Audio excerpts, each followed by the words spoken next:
सौनकादि ऋषियों ने प्रश्न किया, गुरुदेव वेदव्यास जी के जो पुत्र हैं तो महायोगी हैं, तो सुखदेव जी हैं बड़े योगी और एकांत प्रेमी, निर्विकल्प ब्रह्म में जिनकी समाधि लगी हुई है, सविकल्प की कभी कल्पना भी नहीं करते, ऐसे परम महर्षि परम योगी श्री सुखदेव जी ने भागवती संहिता का अध्ययन कहाँ किससे किया और कब उनको भागवती संहिता प्राप्त हुआ? वो तो जंगल चले गए। और दूसरी तरफ जो इस कथा के श्रोता है श्री परीक्षित जी महाराज, इतने बड़े चक्रवर्ती सम्राट, उनके पास एक मिनट का भी फुर्सत नहीं, लेकिन उन्होंने भी 7 दिन तक बैठकर के कथा श्रवण किया। जो 1 मिनट में टिकते नहीं है, कभी निर्विकल्प समाधि से बाहर नहीं आते, उस महान योगी ने ऐसे राजा चक्रवर्ती सम्राट परीक्षित को कथा सुनाई। दोनों के पास समय के अभाव, दोनों ने 7 दिन तक कथा सुनी, ऐसा आपने सुना है, क्या ये सत्य है? तो सूत जी कहते हैं, हे ऋषियों, आप लोगों ने बड़ा सुंदर प्रश्न किया है, बिल्कुल आपने ठीक सुना है। तो बोले गुरुदेव, अगर ऐसी बात है तो इसको जरा विस्तार से हमें श्रवण करें। तब सूत जी कहने लगे, सोनक सुन, द्वापरे समने प्राप्ते तिरितिये युगपर्यये जात परसराद्योगी वाशभ्यां कलया हरे। द्वापर के अंत में और कलियुग के प्रारंभिक अवस्था श्री वेदव्यास जी के रूप में भगवान ने अंसा अवतार लिया, कला अवतार, जिससे ज्ञान का विस्तार करना था। जब पराशर के घर वेदव्यास जी ने जन्म लिया है, कृष्ण द्वैपायन वेदव्यास का नाम है, भूत भविष्य वर्तमान तीनों कालों को जानते थे, अच्छे तरह से देखते थे। उन्होंने देखा अब जो भविष्य आने वाला है वो समय बड़ा कठिन है, क्योंकि लोग मंद बुद्धि वाले हो जाएंगे, मंद भाग्य वाले हो जाएंगे और इन गूढ़ रहस्यों को, इन गूढ़ तथ्यों को, वेद के गहन विचारों को समझ नहीं पाएंगे, तो इनको सरलीकरण करके हमें प्रदान करना होगा। ऐसा वेदव्यास जी के मन में आया। हम सब के मध्य में परम श्रद्धेय पूज्य पास स्वामी अमरदास जी महाराज जी पधारे हैं, आपका स्वागत है। उन्होंने सोचा इसके लिए मुझे वेद को सरलीकरण करना है। वेदव्यास भगवान साक्षात भगवान के ही अवतार है। उन्होंने कलियुग के जीवों के लिए विचार किया और पंचम वेद स्वरूप महाभारत की रचना की, ताकि लोग सरलता से वेद की रहस्य को जान जाएं, वेद की रहस्य को समझ पाए। फिर स्मृतियां लिखी, शस्त्र पुराण लिखे,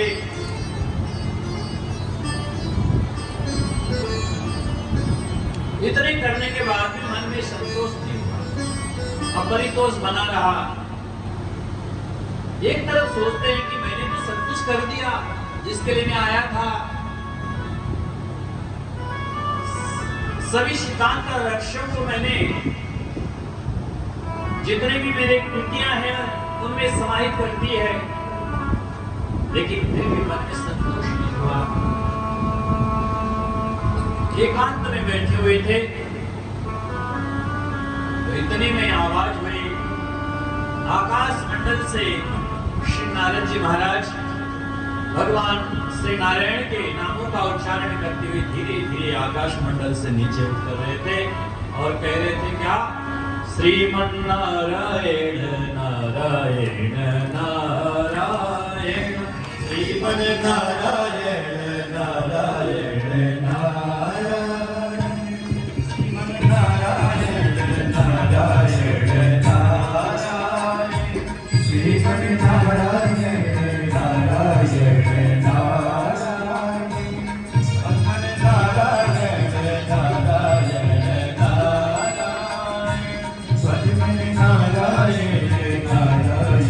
नारायण।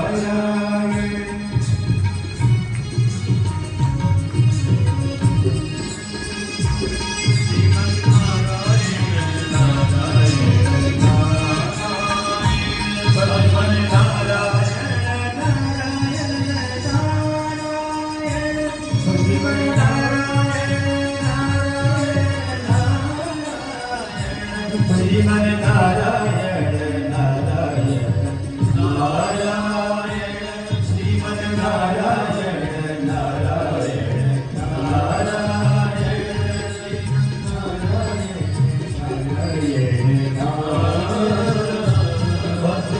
नारायण नारायण नारायण, श्री हरि नारायण नारायण नारायण, श्री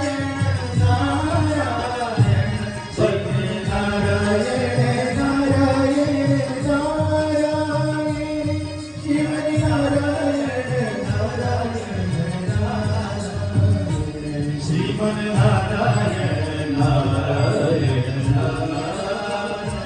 श्रीमन नारायण नारायण नारायण।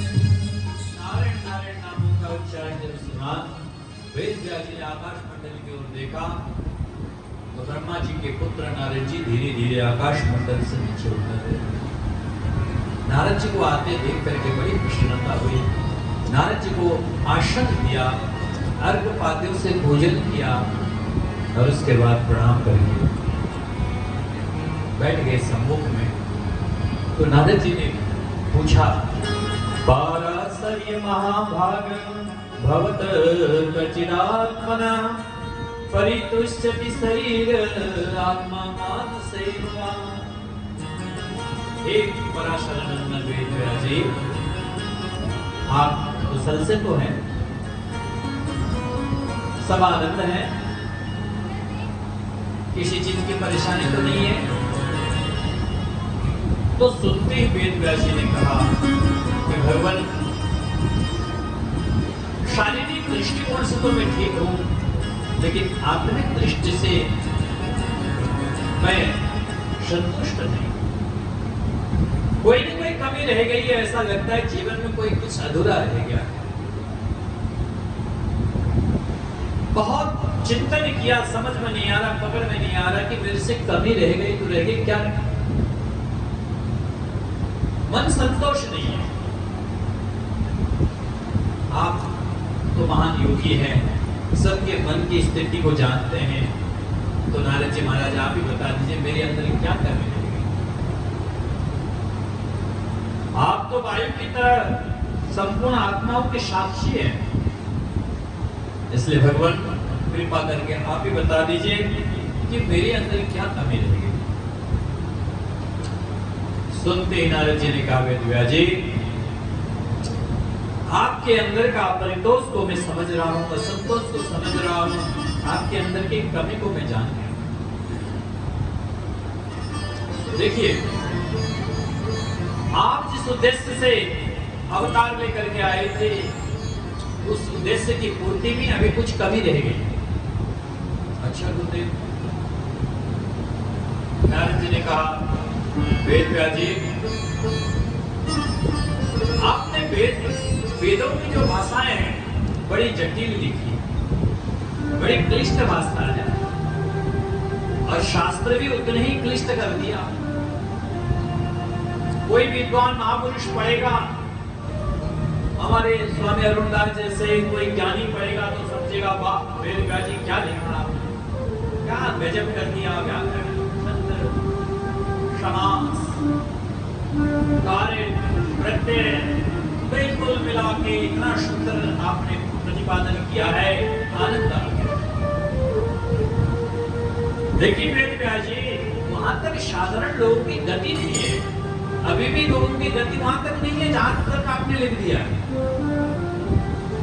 इसलिए आपकी जो भावना है, आपने जिन शब्दों को लिखा है उसका अर्थ लोग ठीक ठीक अभी समझ नहीं पाते। आपने अगर किसी चीज को निवृत्ति के लिए लिखा है तो भी लोग उसको प्रवृत्ति मार्ग की ओर ले जा रहे हैं, अपने फायदे के लिए काम करते हैं लोग। वेद व्यास जी कई जगह आपके वाक्यों को ही प्रमाण पत्र बना करके लोग अपना फायदा निकालते हैं, आपके गूढ़ रहस्य को समझ नहीं पाते और अर्थ का अनर्थ कर रहे हैं।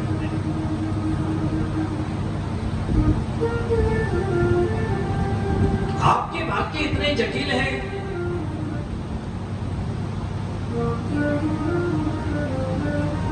लोगों ने आपके वाक्य को ही प्रमाण पत्र बना लिया।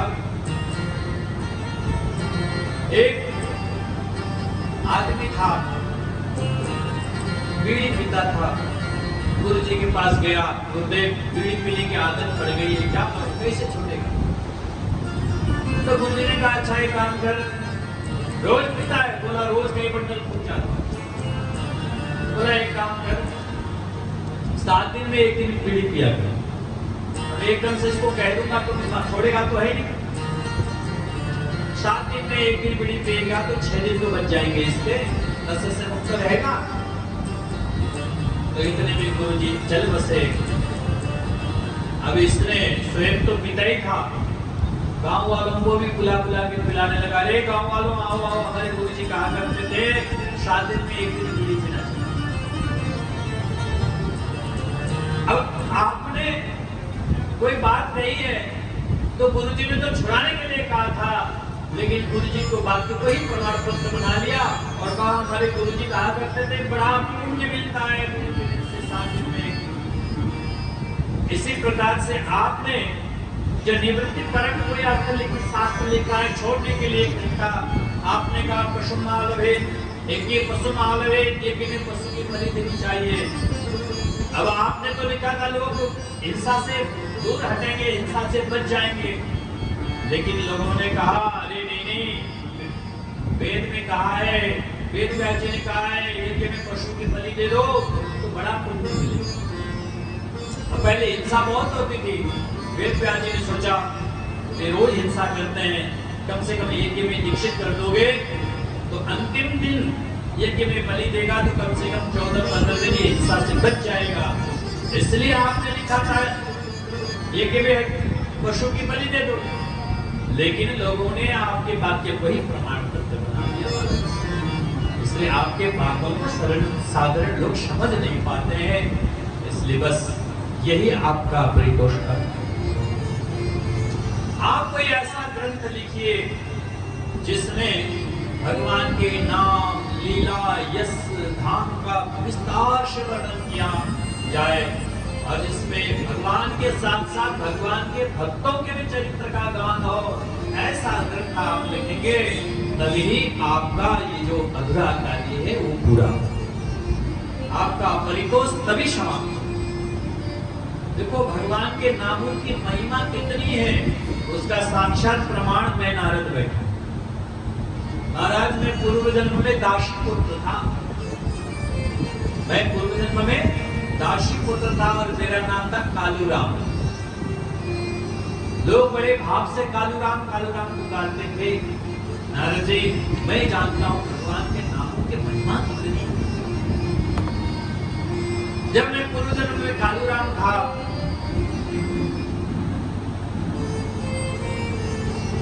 तो मेरे पिता तो जब मैं छोटा था तभी चल बसे। मेरी माँ थी, मैं माँ के साथ रहता था और मेरी माँ ब्राह्मणों के यहाँ सेवा करने जाती थी, शमिला लेके जाती थी, वहाँ के कार्य करने थी घरों के। एक दिन उन ब्राह्मणों के यहाँ संत महात्मा आए चतुर्मासा करने के लिए। और चतुर्मासा के लिए जब संत बैठे, संत जब रात को संकीर्तन करते, मेरा भी बड़ा मन लग जाता था बैठ करके। मैं भी संकीर्तन में झूम झूम करके कीर्तन गाता नाचता और बड़ा आनंद आता था। अंतिम का जो प्रसाद सिद्ध प्रसाद पाता था, उससे धीरे धीरे मेरे मन शुरू होने लगे। धीरे धीरे महात्माओं में मेरा मन लगने लगा, मैं महात्माओं में उठने बैठने लगा। महात्माओं ने कहा, कालीराम हमारे लिए जरा समाधि ला दिया कर, समिधा ला दिया कर बेटा। तो महाराज में बड़ा प्रसन्न होकर के जंगल में जाता और समिधा ला करके महात्माओं को देता। और महात्माओं के साथ रहते रहते मेरा मन इतना रम गया। अब तो संसार अच्छा लगता ही नहीं, बस महात्माओं का संग ही प्रिय लगने लगा। धीरे धीरे समय बीतता चला गया, महात्माओं का चतुर्मासा पूरा हो गया, महात्मा जाने लगे। तो मैंने कहा, महाराज मैं भी आपके साथ चलूंगा। संतों ने कहा, नहीं बेटा, हम तुझे लेके नहीं जा सकते, क्योंकि तुझे ले गए तो तेरी माँ जीवन भर गाली देगी। अच्छा भला इन महात्माओं की सेवा की, मेरा पुत्र को ही बाबा बना के लेगी। इसलिए बेटा, जब तक माँ है तब तक माँ की सेवा कर। जब माँ का शरीर छूट जाए तब हमारे पास आना, फिर खूब भजन किया करेंगे, खूब सत्संग करेंगे, तब तक इंतजार करो। तो मैंने कहा, नहीं महाराज, मैं आपके क्षण भी नहीं रह सकता, आपके बिना तो मेरे लिए बड़ा मुश्किल हो जाएगा। तब उन महात्माओं ने कृपा करके मुझे एक मंत्र दिया और उस मंत्र का मैं खूब जाप करने लगा। क्या? नमो भगवते तुभ्यं वासुदेवाय धीमहि प्रद्युम्नाय निरुद्धाय नमः शंकर्षणाय च। ये दिव्य मंत्र प्रदान किया। मैं रोज इस मंत्र का जाप करने लगा। अब धीरे धीरे समय बीतता चला गया। मैं जब भी एकांत मिलता, ये महात्माओं का दिया हुआ मंत्र को लेकर के जपता और खूब भजन करता। धीरे धीरे समय बीतता गया। एक दिन मेरी माँ गोदोहन के लिए चली गई। जैसे गोदोहन के लिए गई, थोड़ा सा संध्या का समय था, उजाला कम होने के कारण मेरी माँ को दिखा नहीं, और सर्प ने, किसी काला सर्प के ऊपर लेकर मेरी माँ का पैर पड़ गया। और जैसे सर्प के ऊपर पैर पड़ा, सर्प ने पलट करके मेरी माँ को धक्का मार दिया। और देखते देखते माँ का प्राण गोविंदाय नमो। मेरी माँ चल बसी। एकात्मजा में जननी योषिन मुहनाच किंकरी मय्यात्मजे नन्यगतौ चक्रे स्नेहानुबंधनम्। एकदा तीर्थां यहां वदन्ति निशिगां पथि। मेरी माँ ने को जैसे सर्प ने डसा, माँ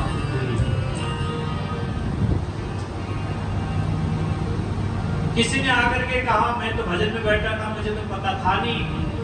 किसी ने आकर कहा, ए कालूराम, तू यहाँ बैठे भगवान के नाम का माला फेर रहा है, माला सरका रहा है, और तेरी माँ उधर सर्प के काटने के कारण चल बसी। इतना सुना तो महाराज मैंने भगवान का धन्यवाद किया, अनुग्रह करने माना। मैंने भगवान का अनुग्रह माना। जय हो ठाकुर जी। एक बंधन था, वो बंधन भी अब समाप्त हो गए। नारद जी कहने लगे कि महाराज, मैंने थोड़ा सा रोने का नाटक भी किया। वैसे तो भगवान का पहले धन्यवाद किया, लेकिन संसारी लोगों को दिखाने के लिए मैंने रोने का नाटक किया। कई लोग ये ना सोचे, देखो कैसा पुत्र है, माँ चल बसी और ये खुशी मना रहा। इसलिए मैंने थोड़े रोने की नाटक भी की, और जाकर के माँ के शरीर को शमशान में ले जाकर के मैंने बड़ी विधिवत अंत्येष्टि की। अंत्येष्टि करने के बाद मैं अपने घर आया। फिर मैंने देखा ये झोपड़ी, ये घर कहीं कल और बंधन का कारण न बन जाए, इसलिए मैंने अपने झोपड़ी को भी आग लगा दी। अग्निदेव को कहा, प्रभु तेरा तुझको अर्पण क्या लागे मेरा, ये भी आपके हवाले। और जो कुछ स्नेह के बंधन थे, उन सारे बंधनों को काटता हुआ मैं सीधा उत्तराखंड की ओर चल पड़ा।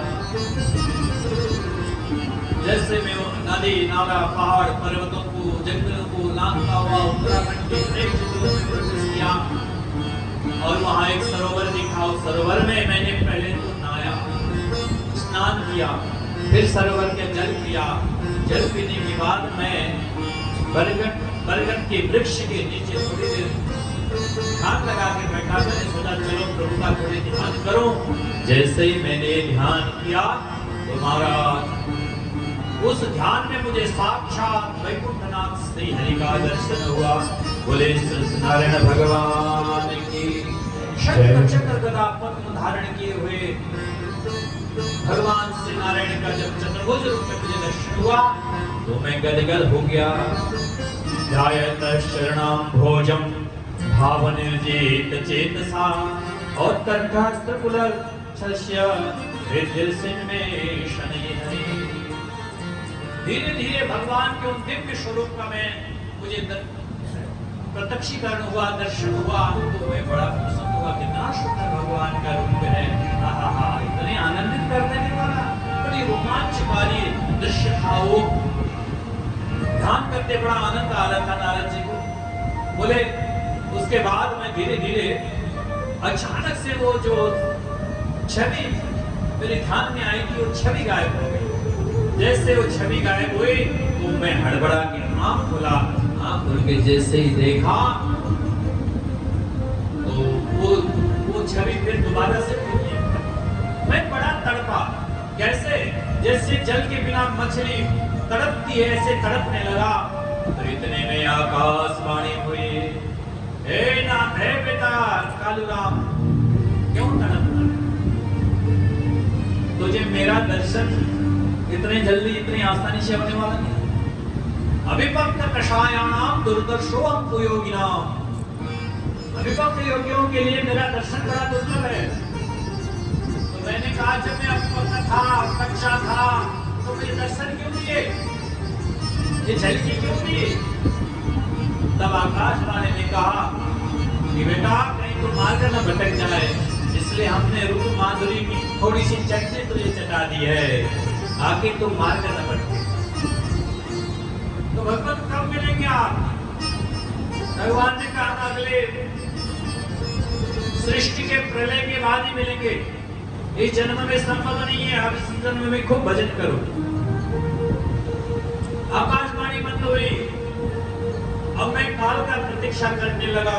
भगवान का भजन करता, काल की प्रतीक्षा करता। धीरे धीरे ये संसार महाप्रलय में समाप्त। और जैसे महाप्रलय में समाना था पूरा चारों ओर जल ही जल, जल ही जल, कुछ भी नहीं था। सुनने में चला गया। दोबारा से भगवान ने जब सृष्टि प्रारंभ की, एक वो हम बहुत श्यामा, एक से अनेक होने का संकल्प किया। फिर अपने नाभि में कमल की उत्पत्ति की, कमल में ब्रह्मा जी की उत्पत्ति की। फिर ब्रह्मा जी ने मानसिक सृष्टि प्रारंभ की। ब्रह्मा जी ने मानसिक सृष्टि करते हुए 10वें पुत्र के रूप में मुझ कालूराम को भी दर्शन पुत्र बनकर के जन्म दिया। बोले भागवत भगवान की जय। 10वें पुत्र के रूप में मुझे उत्पन्न किया और मैं तो जैसे देखा कि आज ब्रह्मा का पुत्र बना हूं, इतना प्रसन्न हुआ। मुझे लगा कि ये सब नारायण की कृपा है, मुझे भगवान का दर्शन करना चाहिए। मैं वहां से सीधा क्षीर सागर गया, कहीं रुका ही नहीं। सीधा क्षीर सागर जाकर भगवान श्री नारायण के इतना नाम संकीर्तन किया, इतना नाम संकीर्तन किया, भगवान नारायण प्रसन्न हो गए। वाह बेटा, तुम्हारी वाणी बड़ी सुंदर है, बड़ी मधुर है। ऐसे ही मेरे नामों का संकीर्तन करते हुए तुम 3 लोक 14 भुवन में भ्रमण करो। भगवान ने अपने वैकुंठ में के दीवार में देवदत्त नाम का वीणा टंगा हुआ था, वो वीणा निकाला और कहा बेटा नारद, आज के बाद इस वीणा में मेरे नामों का संकीर्तन करते हुए तुम 3 लोक 14 भुवन में जहां भी जाओगे तुम्हारे अपहर गति होगी, कोई तुम्हें रोकने वाला नहीं होगा। तुम्हें यक्ष, गंधर्व, किन्नर, नाग, मनुष्य सब सम्मान करेंगे। जाओ, मेरा आशीर्वाद है। भगवान नारायण के सामने मैंने कीर्तन किया और नारायण भगवान प्रसन्न हुए। श्री कृष्ण गोविंद हरे मुरारे, हे नाथ नारायण। कृष्ण गोविंद हरे मुरारी, हे नाथ नारायण वासुदेव, हे नाथ नारायण वासुदेव, हे नाथ नारायण वासुदेव, हे नाथ नारायण वासुदेव। श्री कृष्ण गोविंद हरे मुरारी, हे नाथ नारायण वासुदेव, हे नाथ नारायण वासुदेव। दिव्य संकीर्तन करता हुआ देवदत्त विमाम वीणाम सौरब्रह्म विभूषिताम मूर्छयित्वा हरिकथां गायमानश्चराम्यहम्। महाराज तब से मैं इस देवदत्त नाम की वीणा में भगवान के नामों का गाता हुआ तीन लोक चक्र रूप में प्रवेश करता हूँ, बड़ा आनंद आता है। वेदव्यास जी, ये मेरा स्वयं का अनुभव है। भगवान नाम की महिमा कितनी है, इसकी महिमा के बारे में मैं स्वयं उसका प्रमाण और उदाहरण हूँ। वेदव्यास जी भगवान के नामों की ऐसी दिव्य नाम और गुणों से भरी हुई, चरित्रों से भरी हुई ऐसी एक ग्रंथ का रचना कीजिए, आपके सारे अपरितोष समाप्त हो जाएंगे। इतना वेदव्यास जी ने कहा, नारद जी मुझे आप दिव्य ज्ञान प्रदान करें। नारद जी ने दिव्य श्रीमद् भागवत वेदव्यास जी के अंदर निहित किया है और देखते देखते नारद जी वहां से अंतर लिया। ब्रह्म नद्यां सरस्वत्या आश्रम पश्चिमे तटे, साम्य प्रासेति प्रोपरिष्णाम सत्रवर्धनम। सरस्वती नदी के किनारे शांतिप्रकाश आश्रम में अब वेदव्यास जी ने विचार किया कि मुझे ऐसे ग्रंथ की रचना करनी है जिससे संपूर्ण मनुष्य मात्र का कल्याण हो, जीव मात्र का कल्याण हो, प्राणी मात्र की कल्याण हो। ऐसी ग्रंथ मुझे रचना करनी है। भक्ति योगेन मनसि सम्यक् प्रणिहिते मले, अपश्यत् पुरुषं पूर्वं मायं च तदुपाश्रयम्। वेदव्यास जी ध्यान में चले गए। ध्यान में बैठ करके जैसे सर्वप्रथम ब्रह्म का दर्शन किया, जीव जगत और माया का दर्शन किया है, और उसके बाद धीरे धीरे समाधि में समाधिस्थ हो गए और भागवत का उच्चारण करना प्रारंभ किया। धीरे धीरे भागवती संहिता तैयार हो गई। ससंहितां भागवतीं कृतानुक्रम्य चात्मजा, सुखमाद्यपयामास निवृत्तं निवृत्तं मुनिः। अब भागवती संहिता तो तैयार हो गई। वेदव्यास जी समाधि में थे, उच्चारण किया तो लिखे कौन? फिर गणेश जी का आह्वान किया। गणेश जी ने प्रकट होकर के श्रीमद् भागवत महापुराण को हस्तलिखित किया। उन्होंने अपने हाथों से गणेश जी ने इस श्रीमद् भागवत को लिखा है। वेदव्यास जी ने समाधि में कक्षा इस भाषा को कही है और गणेश जी ने लिखा है। भागवती संहिता बनकर के तैयार हुई। अब सोचा किसको दूं? ऐसे में दिव्य वस्तु को दिव्य पात्र में ही निक्षेप करना चाहिए। साधारण पात्र में दिव्य वस्तु रखेंगे तो टिकेगी नहीं। भागवत जैसा ग्रंथ है, पारमहंस का ग्रंथ है, और ये ग्रंथ में किसको प्रदान करूं? इसका अधिकारी कौन होगा? अचानक ध्यान आया, अरे राम राम राम, मेरे पुत्र से बड़ा इसका अधिकारी कौन हो सकता है? जो जन्म लेते ही जंगल को चला गया, साक्षात परमहंस है और एकांत में रहने वाला महायोगी, उस सुखदेव से बढ़कर के इसका अधिकारी और कोई हो नहीं सकता। लेकिन उसको ढूंढो कहाँ है, कहाँ पता कैसे लगाऊं? तब मन में आया कि दो चार शिष्यों को बुलाया और बुला कर कहा, जाओ ये भागवत के श्लोकों को जाकर के जंगलों में गुनगुनाओ। अगर मेरा पुत्र इन श्लोकों को सुनेगा तो अवश्य वो मेरे पास चलता हुआ आएगा कि ये श्रीमद् भागवत कथा के श्लोक ही कुछ ऐसे दिव्य हैं, निश्चित ही वो मेरे पास आएगा। जाओ, 2-4 शिष्यों को रटा करके भेज दिया। अब शिष्यों ने जा करके जंगल में भागवत के श्लोकों का गान प्रारंभ किया।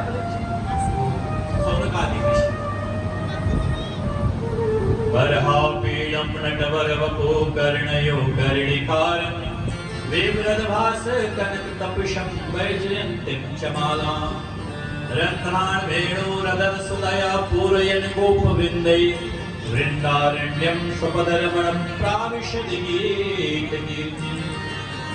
इतने सुंदर श्लोक भगवान के शगुन दिव्य श्री विग्रह का जब वर्णन सुना,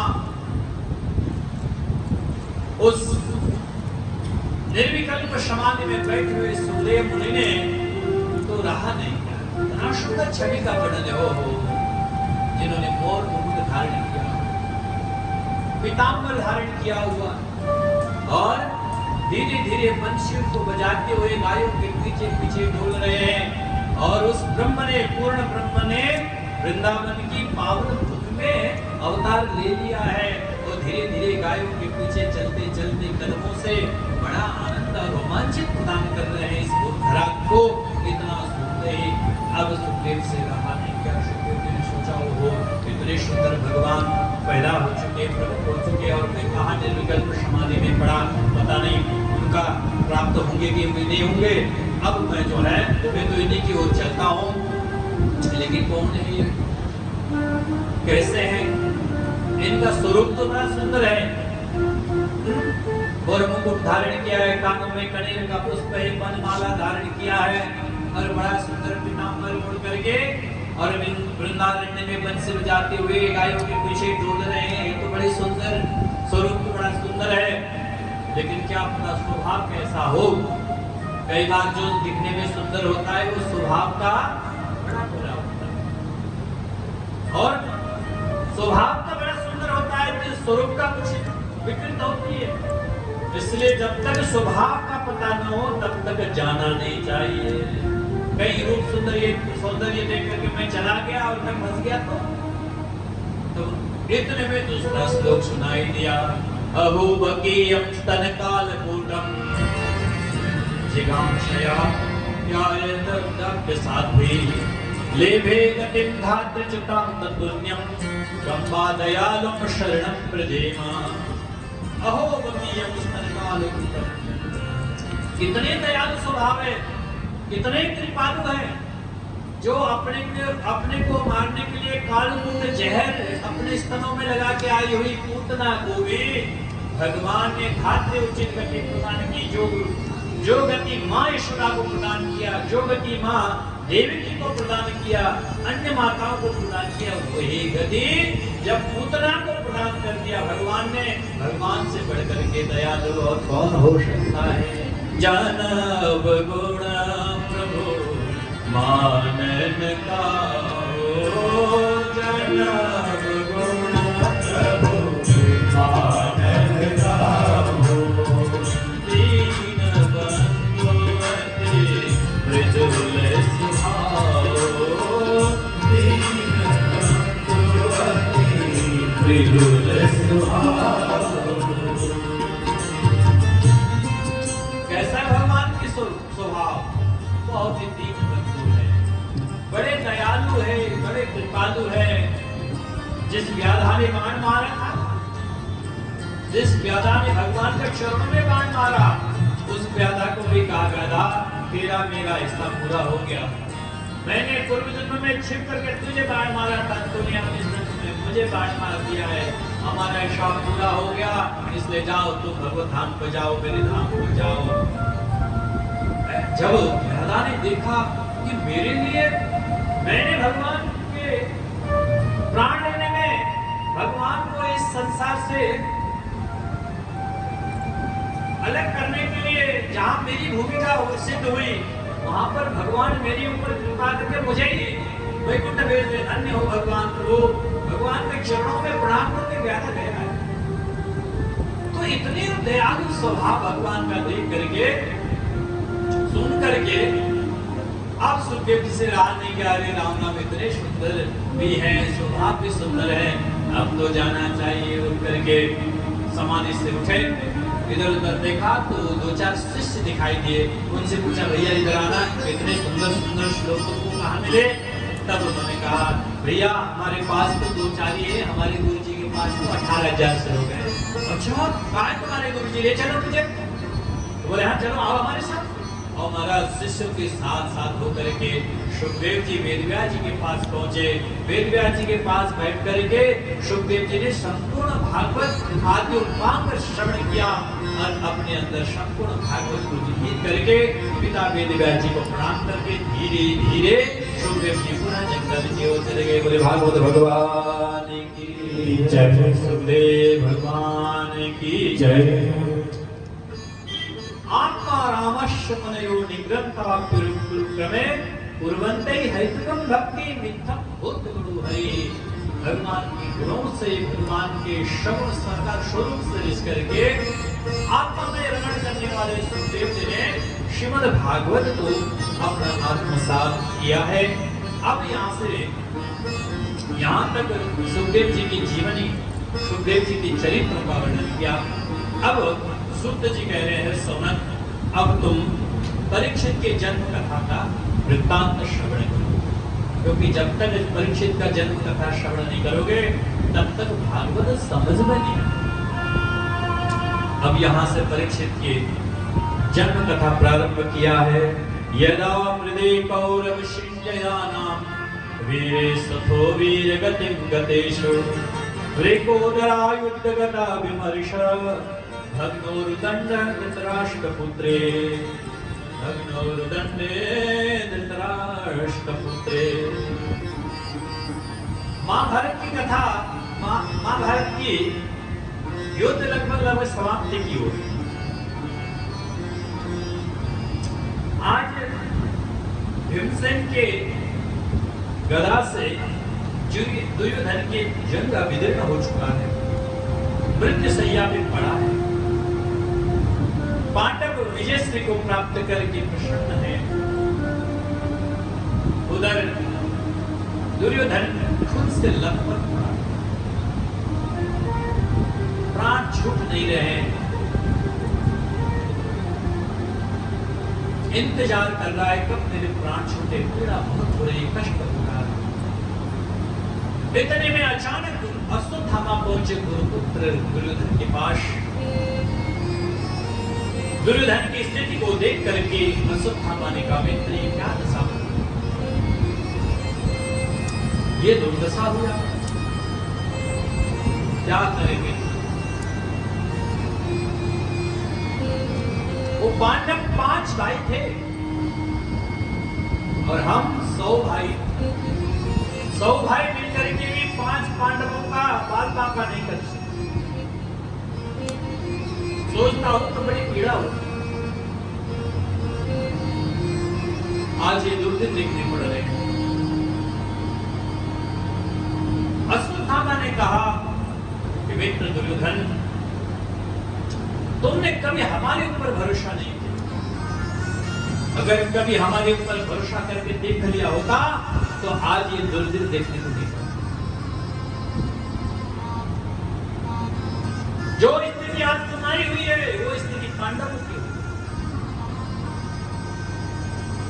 ये गुरुपुत्र है, अश्वत्थामा है।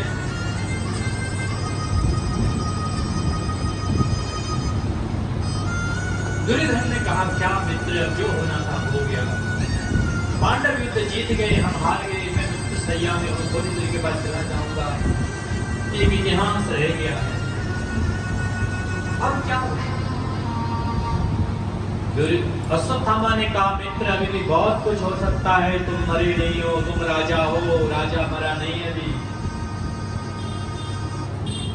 जब ऐसा सुना तो दुर्योधन के होश चले, उसने कहा मित्र अभी भी कुछ हो सकता है। अश्वत्थामा ने कहा हाँ हाँ मित्र, बहुत कुछ हो सकता है। अश्वत्थामा ने कहा दुर्योधन तुम राजा हो, तुम मरे नहीं हो, अगर तुमने अभी मुझे महारथी के रूप में अभिषिक्त किया तो देखना 5 पांडव की तो बात नहीं करता, एक पांडव मरा हुआ आपके चरण में होगा, ये मैं वादा करता। इतना सुना तो दुर्योधन प्रश्न, दुष्ट की मति जो है ना, मरते मरते भी दुष्टता ही सो। दुर्योधन का अच्छा है, संभव है, बिल्कुल संभव है मित्र, मुझे महारथी पद में अभिषेक करो। दुर्योधन खुद से लथपथ उठाई, अपने हाथ को उठाया, उठा करके अश्वत्थामा के माथे पे टीका कर दिया और कहा मित्र जाओ, आज से तुम मेरे महारथी। अश्वत्थामा ने कहा मित्र तुमने मेरे ऊपर इतनी बड़ी भरोसा की है तो इस भरोसा को मैं अवश्य निभाऊंगा। 5 पांडव नहीं तो एक पांडव का सर तुम्हारे सामने होगा, ये मैं वादा करता हूं। इतना कह करके अश्वत्थामा दुर्योधन से मिलकर के अश्वत्थामा निकल गए। रात्रि का समय, अश्वत्थामा ने सोचा कल इन पांडवों पर प्रहार करूंगा और एक न एक पांडव को तो मैं अवश्य बंदी बना करके पकड़ के मार करके लाऊंगा, क्योंकि मेरे पास ब्रह्मास्त्र है। अश्वत्थामा को भरोसा है कि मेरे पास ब्रह्मास्त्र है, जब कोई विधि नहीं चलेगी तो मैं ब्रह्मास्त्र प्रयोग करके भी एक पांडव का तो ज्ञान करूंगा। रात्रि को निकले, एक बरगद के पेड़ के पास पहुंचे, वहां रुके हैं थोड़ी देर। इतने में इधर भगवान तो सब कुछ जानने वाले हैं, जानते हैं, अंतर्यामी हैं। भगवान ने जान लिया कि राम राम ये अश्वत्थामा दुष्ट भाव लेकर के निकला है तो अवश्य पांडवों का हानि करेगा, इसलिए आज रात को ही पांडवों को शिविर से निकालना। भगवान पहुंचे शिविर में। भगवान ने कहा पांडवों आज तो विजय की रात्रि है, अब चलो यह शिविर में नहीं रहना, कहीं और चल के रुकते हैं, कहीं और आनंद लेंगे, बहुत दिन हो गए यहाँ बैठे बैठे। पांडवों ने कहा प्रभु आप जैसे कहते हम तैयार हैं। पांडव तो भगवान के बात को कभी काटते नहीं है, लेकिन द्रौपदी से उत्पन्न जो पांडवों के 5 पुत्र थे उन्होंने कहा नहीं नहीं, आज विजय की रात्रि हम तो शिविर में ही बिताएं। हमने इतना मेहनत किया इस विजय को देखने के लिए, और आज जब विजय हाथ लगी आप कहते हैं बाहर चले। नहीं भगवान हम तो यही रुकेंगे। भगवान ने बहुत समझाया, माने नहीं। भगवान ने विधि को प्रणाम किया, होई सो जो राम रचि राखा। पांडवों को चलो, पांडवों को लेकर के भगवान शिविर से बाहर गए हैं। यहाँ पर इस बरगद के पेड़ के नीचे बैठा हुआ अश्वत्थामा ने एक दृश्य दिखा, एक घटना घटी। क्या? एक उल्लू रात को आंख देखता है, उसको कौवा रात को आंख दिखता नहीं, दिन में आंख दिखता है। जब कौवा दिन में उल्लू के बच्चों को पकड़ पकड़ करके उसके घोंसले से बाहर फेंक देता है, मार देता है। जब मौका मिला रात्रि को तो उल्लू ने क्या किया, कौवे के घोंसले में जाकर के कौवे के बच्चे आंख तो दिखते नहीं ना, कौवा आंख दिखता है, रात को उठा उठा करके पटक दिया नीचे। अब दिन का पूरा बदला लेकर के बैठ गया। यह देखते ही अश्वत्थामा के मन में कुछ घटनाओं ने संकेत दिया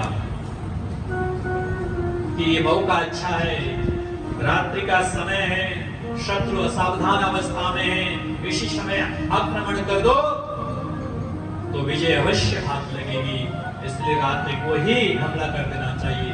पाप और लोग न्याय ना, उस न्याय के द्वारा पहुंच गया पांडवों के शिविर में।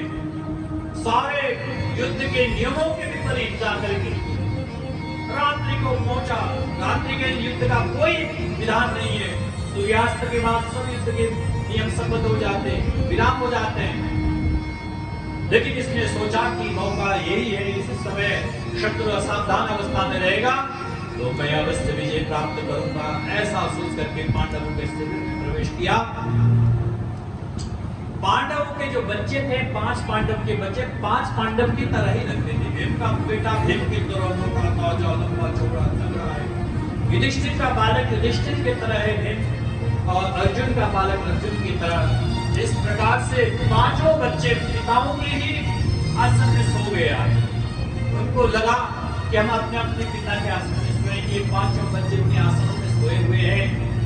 चंद्रकांत के अश्वत्थामा ने जिस अंदर प्रवेश किया, महाराज सुनसान अवस्था है, सब सोए हुए हैं। उसने देखा कि मौका अच्छा हुआ है, ये सारे पांडव सोए हुए हैं, आज इनके प्राणों को लिए बिना छोड़ूंगा नहीं। जिन्होंने मेरे मित्र दुर्योधन की अवस्था की, मैं उनसे तलवार खींचा और महाराज तलवार निकाल करके धड़ाधड़ 5 बालकों के सिर को धड़ से अलग कर दिया और सारे सर को एक बोरी में डाल दिया और बोरी में भर करके 5 पांडवों के सिर समझ करके उन बालकों को सिर लेकर के अश्वत्थामा पहुंचे दुर्योधन के पास। दुर्योधन के पास पहुंच करके कहा, लो मित्र, तुम एक पांडव की बात करते थे, आज मैं 5 पांडवों को ही समाप्त करके आ गया। जो कार्य तुम 100 भाई मिलकर नहीं कर सके, वो कार्य मैं अकेले करके आया। लो मित्र, इतना सुना दुर्योधन ने कि 5 पांडव किस धड़ से अलग हो गए। धन्य हो मित्र, जरा उस भीमसेन का सर दो जिसने मेरा ये हाल किया है, मैं उसके सर को देखना चाहता हूं। सबसे मोटा ताजा जो सर था वो सर उठा करके भीमसेन के सर को दिया दुर्योधन के हाथ में। दुर्योधन ने क्रोध के मारे जोर से दबा कर जैसे इस सर को दबाया, उस सर पिचक गया, कुचला गया। जैसे सर पिचका तो दुर्योधन समझ गया, अरे मित्र, तुमने ये क्या कर दिया? ये पांडव नहीं, ये पांडव पुत्र हैं। इन बच्चों से मेरा क्या वैर विरोध था? अरे राम राम, लगता है तुमने तो मुझे अपने पिंड पानी से हाथ धुला दिया, धो दिया। अरे इन बच्चों से मेरा कोई विरोध नहीं था। जैसे पांडव के बच्चे वैसे मेरे बच्चे थे। मेरा वैर विरोध तो केवल पांडवों से था। लेकिन अश्वत्थामा, आपने बहुत बड़ा अनर्थ कर दिया कि पांडव नहीं, पांडव पुत्रों की हत्या हो गई। अरे राम राम राम राम, ये क्या कर दिया?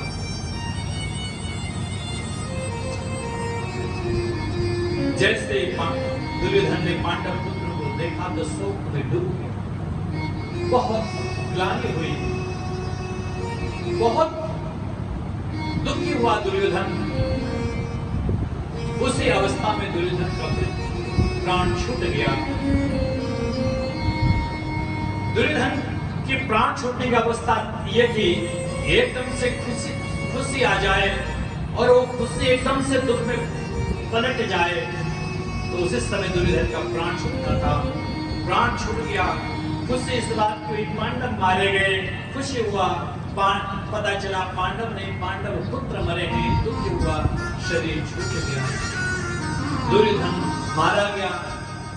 अब महाराज इधर प्रातः काल हुआ, भगवान ने कहा पांडवों शिविर चलो। जैसे शिविर में पहुंचे हैं, वहां दृश्य बदला हुआ था। 5 बच्चों का धड़ तो है लेकिन शर नहीं है। ये देखा तो मां द्रौपदी विलख विलख के रोने लगी, बड़ी दुखी हुई। अर्जुन ने कहा, प्रभु ये कार्य कौन कर सकता है? इतना निंदित, इतना भेड़ी, यह असावधान अवस्था में बालकों की हत्या कौन कर सकता है? भगवान ने कहा, अर्जुन, ये कार्य अश्वत्थामा के अलावा और कोई कर नहीं सकता। ये कार्य गुरुपुत्र का है। इतना सुनते ही अर्जुन ने प्रण किया, देवी द्रौपदी, जिस दुष्ट ने, जिस गुरुपुत्र अश्वत्थामा ने तुम्हारे पुत्रों का यह हाल किया है, सोते हुए बालकों के ऊपर प्रहार किया है, तुम जो कहोगी उस दुष्ट को वही दंड दूंगा। यह मेरा प्रण रहा, प्रतिज्ञा किया अर्जुन ने और कहा, भगवान आप मुझे तुरंत उस दुष्ट की ओर ले चले। भगवान ने कहा, ठीक है बैठो। रथ में बैठाया है और इधर अश्वत्थामा को पता चल गया कि मेरे से बहुत बड़ी भूल हुई। पहले पांडवों ने पांडव पुत्र को मार दिया, पांडव मुझे छोड़ेंगे नहीं, भागे अश्वत्थामा जाकर भाग सकते भागते भागते भागते बहुत दूर निकले। इधर भगवान ने रथ उसी ओर कर दिया जिस ओर अश्वत्थामा भाग रहे। पहुंचते पहुंचते जैसे निकट पहुंचे भगवान ने कहा अर्जुन मेरे सामने रहे, अश्वत्थामा घेर लो इनको, पकड़ो। उधर अश्वत्थामा ने देखा मेरे सामने प्राण संकट आ गया, अगर अर्जुन मुझे पकड़ेगा तो छोड़ेगा नहीं, अब मुझे अपने प्राण के बचाव के लिए मुझे ब्रह्मास्त्र छोड़ना होगा। ब्रह्मास्त्र छोड़ने की विद्या तो मुझे आती है लौटाने की नहीं, लेकिन करूं क्या, ऐसे में प्राण ही निकलता जा रहा है, अपने प्राण को बचाने के लिए भी मुझे ब्रह्मास्त्र छोड़ना होगा। देखते देखते अश्वत्थामा ने ब्रह्मास्त्र अर्जुन की ओर छोड़ दिया। जब ब्रह्मास्त्र छूटा तो महाराज पृथ्वी देवी कांपने लगी, आकाश में आग के अंगारे गिरने लगे, चारों ओर भयंकर आंधी और तूफान चलने लगा। पृथ्वी दिशा में जो रक्षक जो गज है वो चिहाड़ मारने लगे, भयानक स्थिति हुआ, घबरा गए। अर्जुन ने कहा भगवान ये क्या हो रहा है? भगवान ने कहा अर्जुन घबराओ नहीं, यह अश्वत्थामा ने ब्रह्मास्त्र छोड़ दिया है। अब एक काम करो, तुम भी ब्रह्मास्त्र का संधान करो, ब्रह्मास्त्र छोड़ो और दोनों ब्रह्मास्त्र को लौटाओ। तुरंत अर्जुन ने ब्रह्मास्त्र का आह्वान किया, आह्वान करके आकाश की ओर ब्रह्मास्त्र छोड़ा है। महाराज जैसे दोनों ब्रह्मास्त्र आपस में टकराने लगे तो ऐसा लगा प्रलयकालीन दृश्य। थोड़ी देर में प्रलय हो जाएगा, भयंकर बारिश होने लगी, बड़ी जोर जोर से बिजली चमकने लगी, चारों ओर हाहाकार होने लगा और भयावह स्थिति हो गई। आकाश में देवता उपस्थित हो गए, ब्रह्मा जी आ गए। सबने कहा भगवान क्या करना चाहते हैं आज ही प्रलय करने हैं क्या? अभी प्रलय का समय पूरा नहीं हुआ, आप कृपा करके ब्रह्मास्त्र को शांत कराइए। तब जाकर के भगवान ने अर्जुन को आदेश दिया, अर्जुन दोनों को खींच लो ब्रह्मास्त्र। जैसे दोनों ब्रह्मास्त्र को खींचा है, सामने में अश्वत्थामा थे, चिमकर विनूढ़ होकर के बैठ गया अश्वत्थामा। अर्जुन ने जाकर के पकड़ा है, पकड़ करके घिसटते हुए ले आए, अपने रथ के पास लाए, कहने लगे गोविंद ये वही दुष्ट है जिसने बाल काटे। भगवान ने कहा अर्जुन इसको दंडित करो, ये दुष्ट बात जीने लायक नहीं है। मत्तम प्रमत्तम उन्मत्तम सुप्तम बालम स्त्रियम जड़म प्रपन्नम वीरतम भीतम नरिपुम हन्ति धर्महि। धर्म शास्त्र कहता है जो सोते हुए, जो बालक है, जो स्त्री है, जो पागल है, जो जड़ है, ऐसे लोगों के ऊपर आक्रमण करता है, मारपीट करता है, तो उसको दंडित करने में कोई दोष नहीं।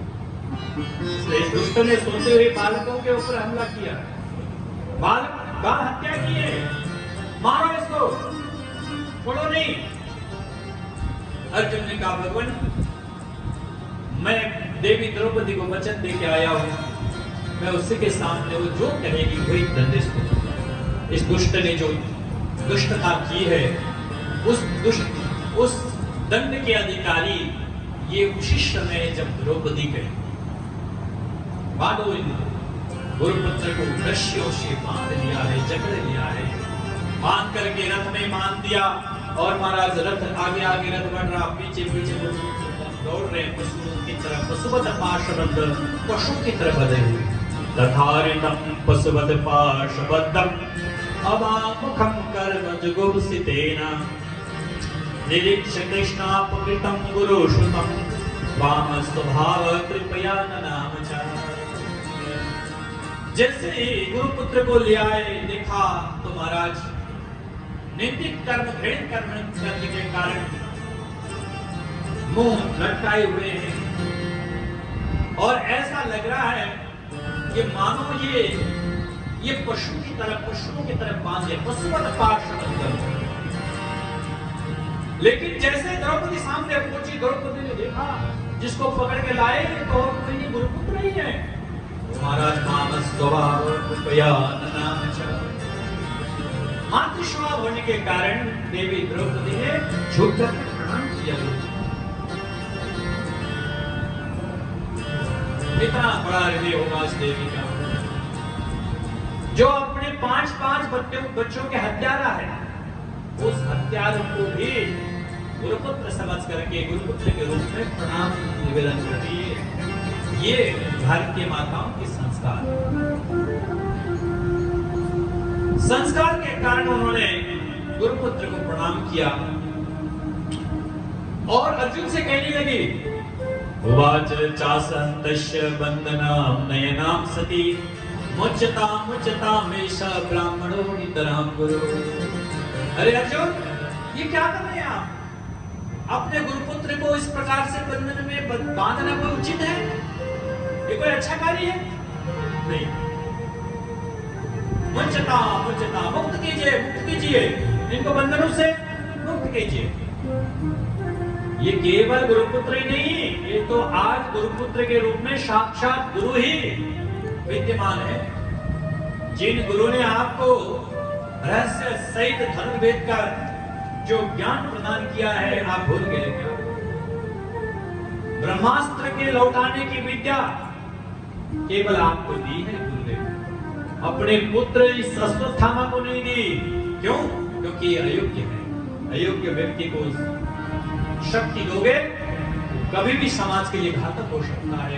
आज एक घातक बन गया था, इसलिए गुरु ने वो रहस्य, संपूर्ण रहस्य इसको नहीं प्रदान की, संपूर्ण रहस्य आपको प्रदान की है। इसलिए ये गुरुदेव के रूप में गुरु ही सरहस्य धनुर्वेदो सविसर्गो प्रशंसया।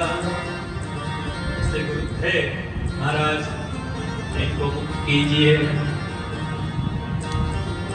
युधिष्ठिर जी कहने लगे, द्रौपदी ठीक कहती है कि गुरुपुत्र को इस प्रकार से बंधनों में बांधना उचित नहीं है।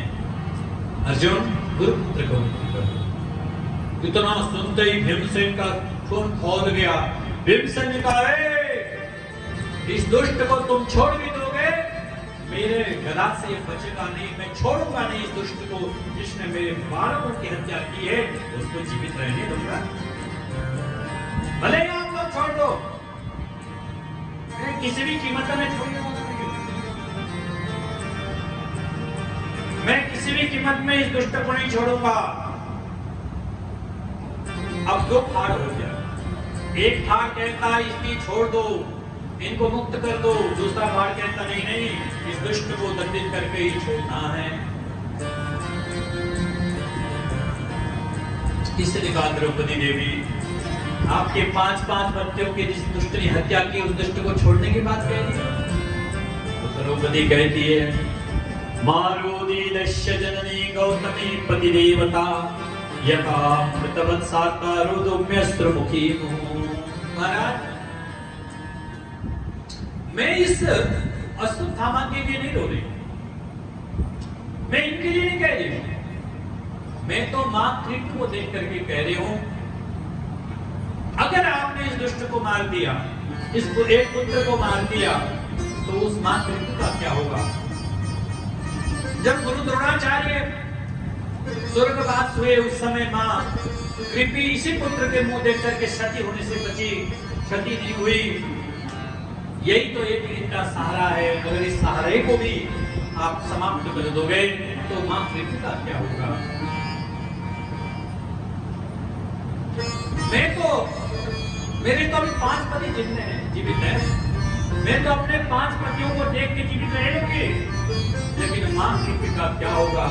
जो एक पुत्र के सहारे धरा में जीवित है, तो पुत्र सहारा भी अगर छीन लोगे, तो मां कृपी का क्या होगा?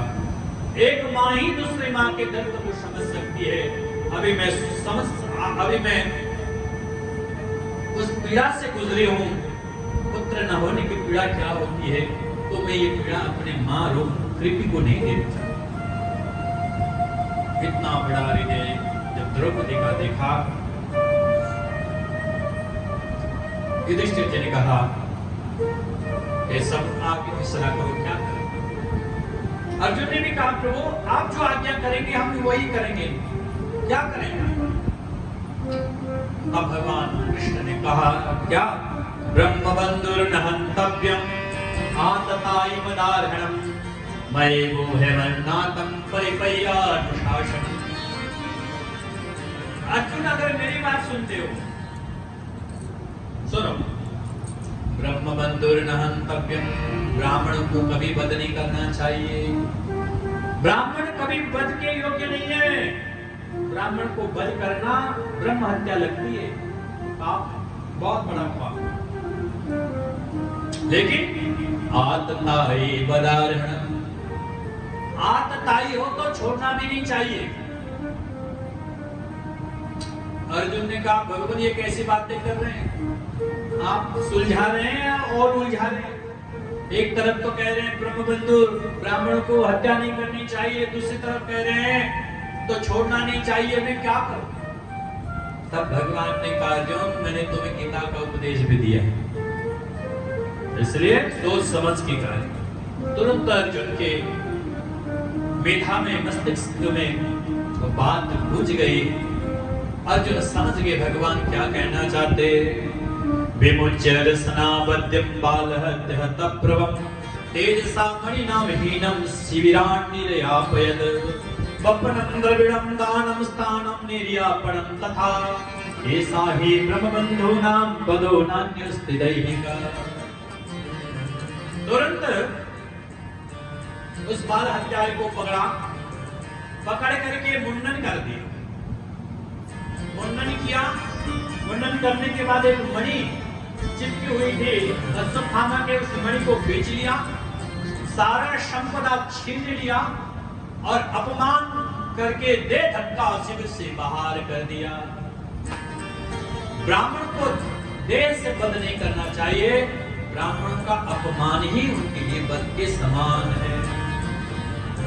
जिसकी वध कर दोगे वो तो एक बार मरेगा, लेकिन जिसका अपमान करोगे वो 100 बार मरेगा, दिन में 100 बार तिल जल के मरेगा। इसलिए ब्राह्मणों का दैहिक वध नहीं कहा गया, ब्राह्मणों का अपमान ही उनका वध है। वो भी कैसे ब्राह्मण का? बोले जो आततायी हो, अगर आततायी करता है तो उसका ये जो है निर्णय दिया है। ऐसा ही ब्रह्मबंधूनां पदो नान्यस्ति दैहिका। जैसे शिव से धक्का मार के अश्वत्थामा को पार किया है, अब तुम्हारा पाप बदला हो गया। क्रोध के कारण गुस्से के मारे जैसे जैसे उस अपमान के घुट को पी करके वहां से आगे निकला है। इधर अब भगवान ने सोचा कि महाभारत के युद्ध भी पूर्ण हो गया, समय बहुत हो चुका है, इसलिए भगवान ने कहा पांडवों अब मुझे द्वारका चलना चाहिए, मुझे द्वारका जाने की इजाजत दो।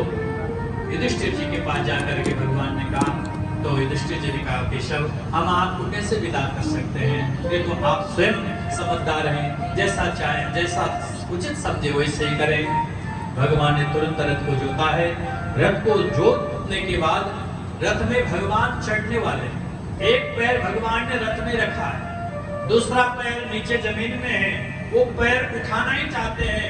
इतने में इधर अश्वत्थामा ने ब्रह्मास्त्र छोड़ दिया, जो उत्तरा के गर्भ में जो बालक पल रहा है, उस अभिमन्यु पत्नी उत्तरा के गर्भ को लक्षित करके इधर से अश्वत्थामा ने पुनः ब्रह्मास्त्र छोड़ दिया है। जिन पांडवों ने मेरी ये अपमान की है, आज मैं इस पांडवों को धरती से ही मिटा दूंगा, समूल नाश कर दूंगा, ऐसा सोच करके ब्रह्मास्त्र छोड़ दिया। अब वो ब्रह्मास्त्र सीधा करके उत्तरा को जलाने लगा। उत्तरा ने सोचा क्या करूं, कहां जाऊं, अब मुझे बचाने वाले कोई नहीं है, इसलिए द्वारका नाथ के शरण में जाती हूँ। भागी भागी रोते रोते चीखती चिल्लाती उत्तरा भगवान के पास पहुंची। पाई पाई महायोगी देव देव जगतपते नान्यं तद्वयं पश्ये यत्र मृत्यु परस्परम्। पाई मां गोविंद को चाहिए। भगवान ने तुरंत पीछे मुड़ के देखा, रोती बिलखती उत्तरा को देखा, और भगवान ने पीछे देखा तो ब्रह्मास्त्र पीछे पड़ा हुआ है। भगवान समझ गए, ओहो अश्वत्थामा ने लगता पांडवों के गर्भ समाप्त करने के, पांडवों के वंश समाप्त करने के उद्देश्य से ब्रह्मास्त्र छोड़ा है। तुरंत भगवान सूक्ष्म रूप धारण करके एक रूप से अभय मुद्रा में वहीं बैठे रहे, दूसरे सूक्ष्म रूप धारण करके भगवान उत्तरा के गर्भ में प्रवेश कर गए। बोले नारायण भगवान की जय। और अंदर गर्भ में जाकर के बड़ी तेजी से घुट घुट करके अंदर गर्भगत बालक की रक्षा करने लगे। इतने तेजी से भगवान वहां गर्भ में घूम रहे हैं ताकि ब्रह्मास्त्र आए तो लौट जाए। ब्रह्मास्त्र आया, ब्रह्मास्त्र ने देखा अंदर तो भगवान स्वयं इस बालक की रक्षा कर रहे हैं, तो ब्रह्मास्त्र ने बाहर से प्रणाम किया और ब्रह्मास्त्र लौट गया। बोले भागवत भगवान की जय, श्री कृष्ण चंद्र भगवान की जय। उपधार्य पचस्तस्य भगवान भक्तवत्सला अपांडवमिदं कर्तुं द्रोणेरस्त्रमभुद्यतः। जैसे ही ब्रह्मास्त्र लौटा, ब्रह्मास्त्र शांत हुआ, उत्तरा को पीड़ा कम हुई। इतने में कुंती को पता चला, कुंती भागी भाई आए और आकर के कुंती माता ने भगवान की स्तुति प्रारंभ कर दिया। कृष्णाय वासुदेवाय देवकी नंदनाय च नंद गोप कुमाराय गोविंदाय नमो नमः। हे कृष्णा, नमस्कार। हे वासुदेव, हे देवकी नंदन, हे नंद कुमार, आपको बार बार नमस्कार है। आप तो साक्षात प्रकृति से परे हो, केवल इस संसार की लीला करने के लिए, भूदेवी को दिए हुए वचनों को पूर्ण करने के लिए आपने शरीर धारण किया है। हे प्रभु, आप समस्त गुण और इंद्रियों से परे हो। नमस्ते पुरुषं त्वाद्य ईश्वरं प्रकृते परम अलक्ष्यं सर्वभूतानां अंतर्बहिर्विस्थितम्। हे गोविंद, आप समस्त प्राणियों के अंतर आत्मा में विराजमान रहते हैं और पृथ्वी को और इस प्रकृति को शनाख्त करने के लिए समय समय पर आप प्राकृतिक भूत बन जाते हैं। हे गोविंद, आप सभी चीजों से परे हैं। आपको मैं बार बार प्रणाम करती हूँ, नमन करती हूँ। आपने कितनी कृपा, कितना उपकार मेरे ऊपर किया है, इसका कोई हिसाब किताब नहीं। कभी मैं आपके उस ऋण से उबरी नहीं हो सकती हूँ। गोविंद, इतनी कृपा आपने मेरे जीवन के ऊपर किया, मेरे बच्चों के ऊपर किया है। विशाल महाविने पुरुषाद दर्शना असत सवाया वनवास पृच्छत मृधे मृधे नेक महारथास्त्रतो द्रोणस्त्रतास्न शहरे विरक्षिता। प्रभु, मेरे भीम को विष का लड्डू दिया गया कौरवों की ओर से, लेकिन भगवान आपने उन विष के लड्डू को ही शक्ति में परिणत कर दिया और मेरे बच्चे भीम को 10,000 हाथियों के शक्ति से आपने अभिषेक कर दिया, विभूषित कर दिया। प्रभु, इतना ही नहीं, दावा जब अग्नि लगी, उस अग्नि से आपने ही मेरे बच्चों को बचाया। असत सभा से मेरी बहू द्रौपदी की और मेरे उस परिवार के परंपरा को आपने बचाया, आपने रक्षा किया। इतना ही नहीं, वनवास में जब दुर्वासा ऋषि आ गए 10,000 शिष्यों को लेकर के, उस समय आपने विश्वात्मा काम कह करके सारे ऋषियों के पेट भर दिए। भगवान, और तो और महाभारत जैसा इतना बड़ा सागर, जहाँ बड़े बड़े महारथी तिमिंगल मछलियों की तरह घूम रहे हो प्राणों को खाने के लिए, लेकिन उन सभी मछलियों से बचा करके उन सबका संहार करके आपने मेरे पुत्रों को ऐसे उस सागर से, महाभारत रूपी सागर से पार करा दिया, जैसे आप नौका बन के आए और नौका में बैठ करके उन बच्चों को बड़ी आसानी से इतना बड़ा महाभारत जैसा सागर को भी पार कराया। प्रभु, आपने बहुत कृपा की, क्या कहूँ भगवान। बस मैं जीवन में एक ही बात चाहती हूँ, विपद संतो न शाश्वत तत्र तत्र जगद गुरु भवतो दर्शनम यस्यात् अपुनर्भव दर्शनम। भगवान, आपसे एक ही बात मांगती हूँ, अगर आप मुझे देना चाहें, मेरे स्तुति से प्रसन्न हो, मेरी भक्ति से प्रसन्न हो, तो बस गोविंद मेरे जीवन में मुझे एक ही चीज दीजिए, केवल दुख दीजिए, मुझे सुख नहीं चाहिए, मुझे आनंद नहीं चाहिए। भगवान ने कहा क्या बात हुआ, अभी दुखों से पेट नहीं भरा, इतने दुख तो देख लिए, इतने पीड़ा तो देख लिए, इतने कष्ट सहन कर लिए, अब भी दुख मांग रही है। तब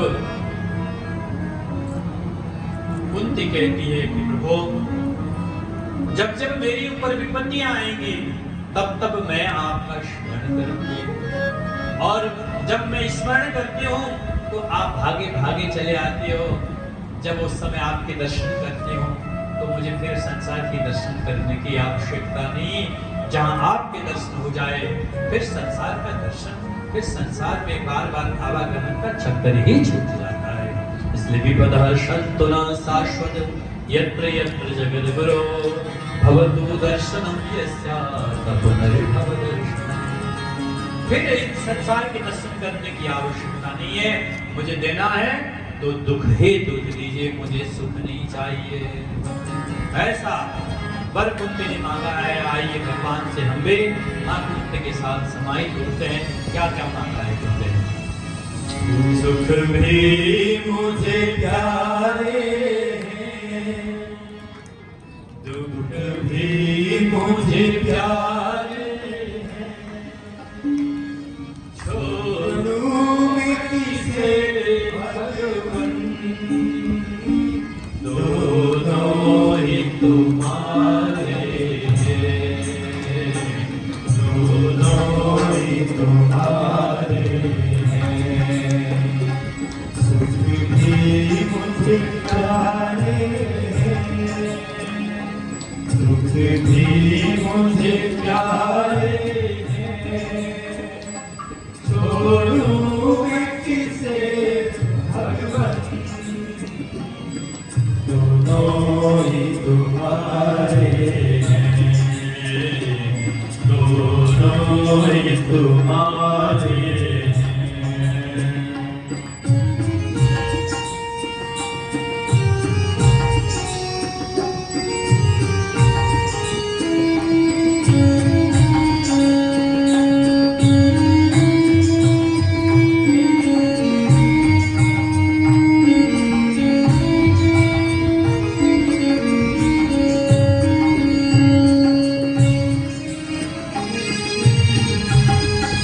कुंती मां कहती है मुझे तो सुख भी प्यारा है, दुख भी प्यारा है। क्यों? सुख में तो आनंद है, लेकिन दुख मुझे सुख से भी ज्यादा प्यारा है। जब जब दुख आता है, मेरे ऊपर संकट आता है, तो मैं तब तक आपकी स्मरण करती हूँ। भगवान कब याद आते हैं? जब जीवन में दुख आए तो और कोई याद आए ना आए, भगवान याद आते हैं। जब भगवान को याद करते हैं, भगवान दर्शन देते हैं, तो फिर जीवन में कभी दुख नहीं आता। सुख दुख ही तो जीवन की गाड़ी को चलाते हैं, सुख दुख ही तो जीवन की गाड़ी को चलाते हैं, सुख दुख ही तो इंसान को इंसान बनाती है, सुख दुख ही तो इंसान को इंसान बनाती है, इंसान बनाती है। जीवन की नैया के दोनों किनारे हैं, छोड़ूं मैं किसे भगवन,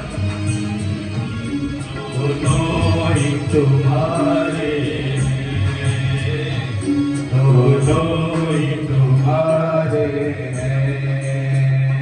सुख भी मुझे प्यारे हैं, दुख भी मुझे प्यारे हैं, छोड़ूं मैं किसे भगवन, दोनों ही तुम्हारे दोनों ही तुम्हारे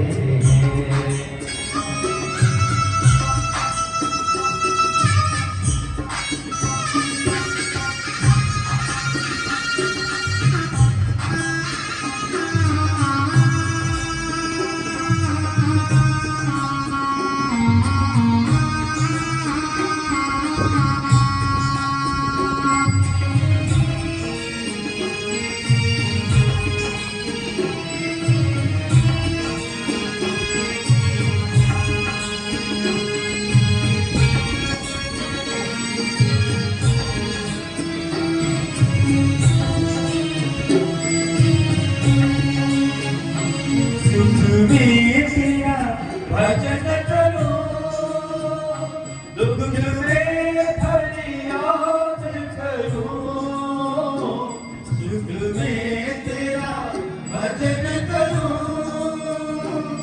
दुख में फरियाद करो इस हाल में रखना मुझे उस हाल में याद इस हाल में रखना मुझे उस हाल में याद करो उस हाल में याद करो बैठे तो तेरे आगे तो हाथ पसारे छोड़ू बेटी से भगवान दोनों ही तुम्हारे दोनों ही तुम्हारे सुख भी मुझे प्यारे दुख भी मुझे प्यारे छोड़ू बेटी से भगवान दोनों ही तुम्हारे दोनों ही तुम्हारे दोनों तुम्हारे भाग्य भगवान की जय विपद संतुना शाश्वत तत्र तत्र जगद्गुरो भवतो दर्शनम यस्यात् अपनर्भव दर्शनम।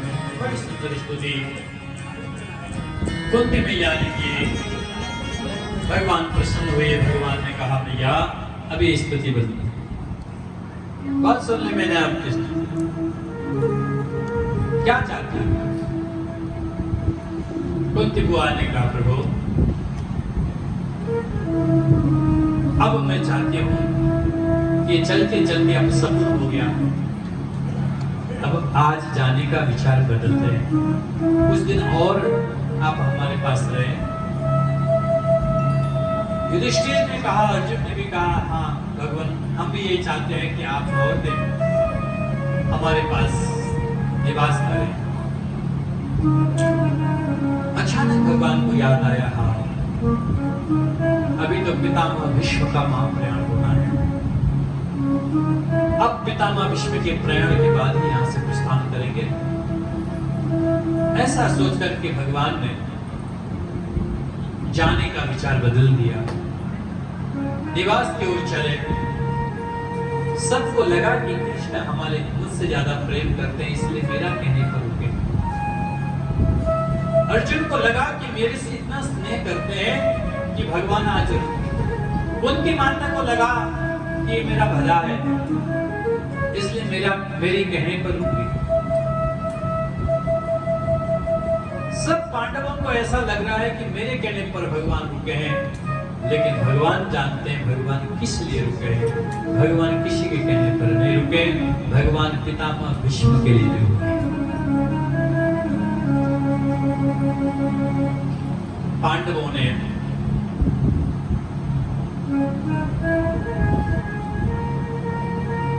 तुरंत जाकर के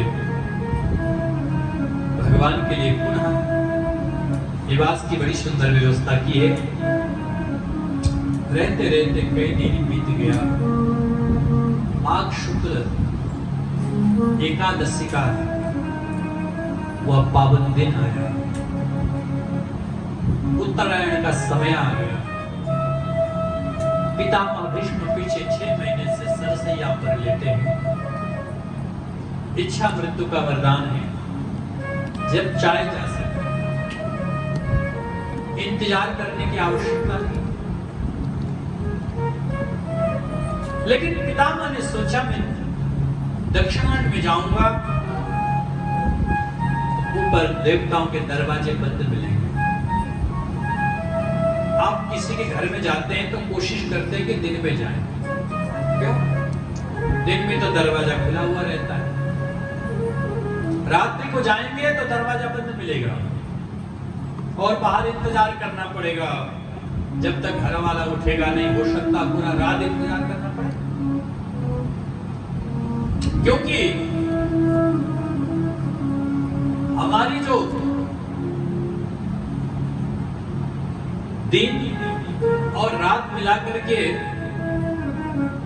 जब 15 दिन होता है शुक्ल पक्ष के, तब जाकर के पितरों का दिन होता है। और कृष्ण पक्ष जो 15 दिन होती है वो पितरों की रात्रि होती है। जब हमारे 1 महीना बीतता है तो पितरों क्या है, 1 दिन और 1 रात एक महीने में। लेकिन देवताओं का उससे भी आगे, जब हमारा 6 महीना बीतता है तो देवताओं का आधा रात बीतता है। जब 6 महीने दूसरे बीतता है तो देवताओं का दिन बीतता है। तो जब हमारे पूरा 1 साल निकल जाता है तो देवताओं का 1 दिन होता है, दिन और रात। ये जो उत्तरायण है, उत्तरायण के 6 महीने देवताओं के दिन और दक्षिणायन के 6 महीने देवताओं की रात्रि मानी जाती है। इसलिए पितामह ने सोचा अभी तो दक्षिणायन का समय है, अभी जाऊंगा तो देवताओं का इंतजार करनी पड़ेगी कि कब दरवाजा खोले और मैं अंदर जाऊं। इसलिए विचार किया जब बाहर ही रहना है, धक्का ही खाना है तो यही खा लूं, थोड़े दिन और रह लो पृथ्वी पर, जो धरती पर। तो पितामह ने इंतजार किया उत्तरायण की। जब उत्तरायण का पावन महीना प्रारंभ हुआ, एकादशी तिथि, आज पितामह ने विचार किया कि आज मैं शरीर छोड़ूंगा। भगवान प्रातःकाल उठे हैं, ध्यान में बैठे। आज भगवान का मन स्वरूप अनुसंधान में नहीं लग रहा है, अपने शोक चिंतन में नहीं लग रहा है। धीरे धीरे मन खींचा पितामह के पास पहुंच गया। जैसे पितामह के पास पहुंचा, दोनों की वृत्ति एक हुई। भगवान की आंखों से अश्रुधारा प्रवाहित हुई। युधिष्ठिर आदि राजा स्नान करके पूजा पाठ करके भगवान के दर्शन के लिए गए। जाके देखते हैं भगवान की आंखों से अश्रु बहे। भगवान को प्रणाम किया और पूछा, गोविंद क्या हम लोगों से कोई भूल हो गई, कोई सेवा में कमी रह गई? आपके आंखों में आंसू शोभा नहीं करती, क्या हो गया बताइए, किस चीज की कमी रह गई? तब भगवान ने कहा, दादा ये आंसू किसी आवश्यकता की नहीं है, ये आंसू तो प्रेम के हैं। आज भीष्म दादा सदा के लिए इस धरा को छोड़ करके जाने वाले हैं, उनका महाप्रयाण का समय आ गया है। भीष्म दादा ने अपने प्रेम से मुझे ऐसा खींच लिया कि मैं उन्हीं के पास चला। आज भारतवर्ष का वो सूर्य अस्ताचल के हो जाने वाला है, जिसमें हमेशा धर्म को स्थापित करने की कोशिश की, नीतियों को स्थापित करने की कोशिश की। भारतवर्ष का सूर्य आज अस्ताचल की हो गया। आप सब चले आज समस्त पांडवों को लेकर के भगवान कुरुक्षेत्र के पावन धरा पर पधारे हैं, जहाँ पर पितामह भीष्म पिछले 6 महीने से सरसैया पर पड़े हुए हैं। आज पितामह के महाप्रयाण देखने के लिए बड़े बड़े संत महात्मा महर्षि पधारे हैं। कौन कौन आया? पर्वतो नारदो धौम्य भगवान बादरायण प्रियदर्शो भारद्वाज सशिष्यो रेणुकासुत वशिष्ठ इंद्र प्रमद स्त्रिदो सतुमदोसित कक्षिवान गौतमो श्रेष्ठ कौशिक्योथ सुदर्शन। पर्वत नारद धौम्य बादरायण वेदव्यासी पराशर वशिष्ठ इंद्र प्रमद प्रति अनेक बड़े बड़े महात्मा संत महात्मा पधारे हैं। और जिन जिन लोगों को पता चला अन्य ऋषि भी आए हुए हैं, सब लोग आज पितामह के महाप्रयाण के उस दिव्य दृश्य को देखने के लिए पधारे हैं। सब लोगों ने पितामह को प्रणाम किया है। पितामह ने मन ही मन आए हुए सबका स्वागत किया, नमन किया, अभिनंदन किया है। जब सबने प्रणाम किया, पांडवों ने प्रणाम किया है। भगवान को पितामह ने प्रणाम किया, आंखों से नमन किया। भगवान ने मेरा आशीर्वाद दिया है। सब लोग चारों ओर बैठ करके पितामह को देख रहे हैं। भगवान ने कहा, युधिष्ठिर जी, आपको कोई उपदेश लेना हो तो पितामह से आनंद ले सकते हैं। पितामह उपदेश करने लगे। दान धर्मान, राज धर्मान, मोक्ष धर्मान, विभागस, स्त्री धर्मान, भगवत धर्मान, समास व्यास योगत। दान धर्म के बारे में युधिष्ठिर को समझाया, राज धर्म के बारे में समझाया, मोक्ष धर्म के बारे में समझाया, भगवत धर्म के बारे में समझाया। जब स्त्री धर्म के बारे में चर्चा परिचर्चा करने लगे तो देवी द्रौपदी खिलखिला के हंसने।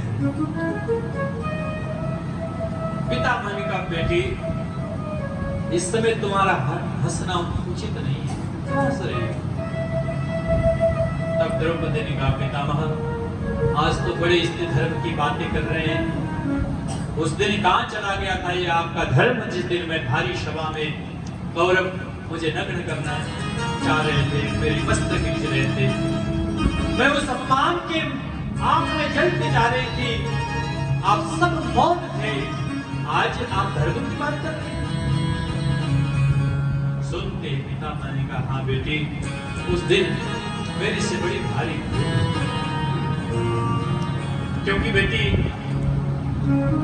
एक संसार में कहावत है, जैसा खाओ अन्न वैसा बनेगा मन, जैसा पियो पानी वैसे होगी बात।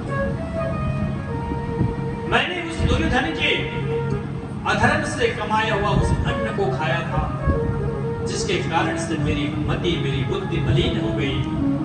धर्म अधर्म का निर्णय मैं कर नहीं पाया। लेकिन देवी, पिछले 6 महीने से जो इन सरसैयाओं में सोते सोते मेरे रक्त के बूंद बूंद निकल गए हैं। दुर्योधन के खाया हुआ अन्न के रक्त अब इस शरीर में बचा नहीं, सारे रक्त निकल गया है। अब मेरा शरीर शुद्ध हो चुका है, अब मेरा शरीर पवित्र हो चुका है। दुर्योधन के अधर्म के अन्न से बना हुआ रक्त शरीर से निकल चुका है। श्री देवी, मुझे माफ कर देना, इस समय में धर्म और अधर्म का निर्णय नहीं कर पाया। सही समय में अगर मैंने बोला होता तो शायद ये महाभारत भी ना होती। लेकिन देवी, इसमें कहीं न कहीं मैं दोषी हूँ। उसमें मुख्य कारण है अन्न का दोष। इसलिए अन्न को जो है बहुत विचार पूर्वक ग्रहण करना चाहिए। आहार शुद्धो सत्य शुद्धि, सत्य शुद्धो ध्रुवाश्रुति। आहार अगर शुद्ध होगा तो सात्विकता दिमाग में आएगी।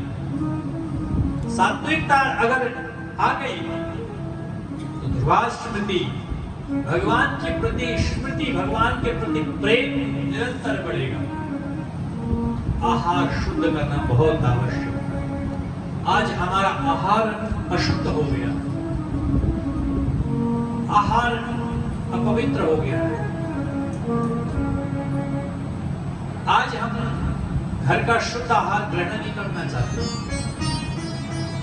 बाजार के उन आहारों को खा खा के सबका दिमाग खराब हो चुका है, दिमाग की भी स्वास्थ्य भी खराब हो चुका है। उसका कारण ये है कि समय से पहले ही लोग विभिन्न रोगों के बहाने से जाने लगे। कारण केवल आहार की अशुद्धि है। भारतीय भोजन इतना शुद्ध, इतना व्यवस्थित भोजन है, उसको न खा के बर्गर, पिज्जा और पता नहीं क्या क्या खाना, जो हमारे शरीर के अनुरूप है ही नहीं। जिस देश का खाना है, जिस देश के वातावरण के अनुकूल वो खाना है, वो खाना हम जबरदस्ती खा रहे हैं। वो पहनावा हम जबरदस्ती पहनते हैं, जो हमारे देश के पहनावा है, जो हमारे वातावरण के अनुकूलित तो पहनावा है ही नहीं, उन पहनावाओं को हम जबरदस्ती अपने में लाद रहे हैं। जबरदस्ती उन भोजनों को हम अपने शरीर में लाद रहे हैं। तो उससे क्या होगा? परिणाम शरीर विकृत हो जाएगा, मानसिकता विकृत हो जाएगी,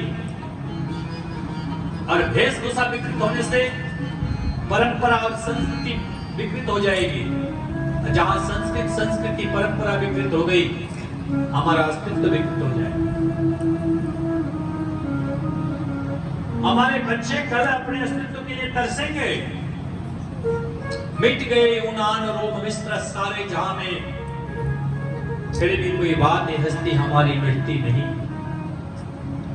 आज हम अपने इस रूप में जीवित हैं, तो हमारा पहनावा, हमारा परंपरा, हमारा वेशभूषा, हमारी संस्कृति, हमारी विरासत, जो आज हमें भारतीय कहलाने में, आज सनातनी कहलाने में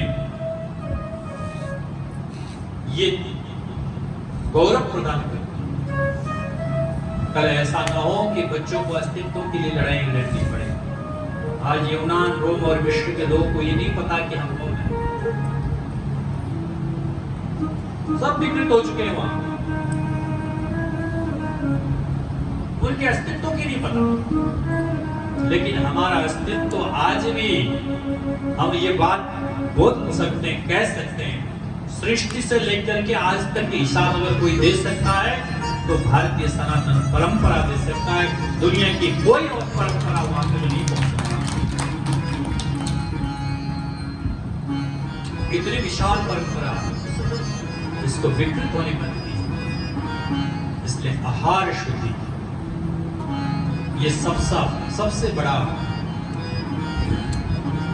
हमारे अस्तित्व का मूल कारण है। बेटी, मेरा आहार गड़बड़ हो गया। क्या? आहार गड़बड़ हो गया। आहार गड़बड़ होते ही रक्त गड़बड़ हो गया। रक्त गड़बड़ होते ही मज्जा, मेदा, मांस सब गड़बड़ हो गया, जिससे मेरी बुद्धि गड़बड़ हो गई और मैं सही निर्णय नहीं कर पाया। देवी, उसके लिए मुझे क्षमा करना। आज पितामह भीष्म देवी द्रौपदी से क्षमा मांग रहे हैं। जब उपदेश करने के बाद पितामह ने कहा कि अब मैं किसी से बोलना नहीं चाहता। तो पितामह मेरे लिए कुछ आदेश है। सब लोग जा के सामने कहने लगे। पितामह ने सबको इशारा कर दिया, जिसको मैं चाहता हूं वो तो मेरे से दूर है, और जिसको मैं नहीं चाहता वो मेरे सामने आकर के पूछ रहे हैं। तो सबने कहा, पितामह आप किसको देखना चाहते हैं? पितामह ने कहा, मैं अपने इष्ट देव भगवान द्वारकाधीश को देखना चाहता हूँ, कृपया मेरे सम्मुख आ जाए। तो सबने कहा, प्रभु आपको याद करें। पितामह बिल्कुल सम्मुख खड़े हो गए भगवान जाके। पितामह, मैं आपके सम्मुख खड़ा। अब ठीक है? पितामह ने कहा, आप ठीक, अभी ठीक नहीं। बोले क्या करूं? तब पितामह कहने लगे, सदैव देवो भगवान प्रतीक्षताम् कलेवरं यावदिदं हि नौम्यहम् प्रसन्नः शारदलोचनोल्लसत् मुखाम्बुजो ध्यानपतः चतुर्भुज। भगवान, जब तक मैं देह का त्याग न करूं तब तक आप मेरे सामने से हिले ना। लो, बड़ी तगड़ी ड्यूटी देती। क्या? जब तक मैं अपना शरीर को परित्याग न करूं तब तक मेरे सामने से हिलना नहीं।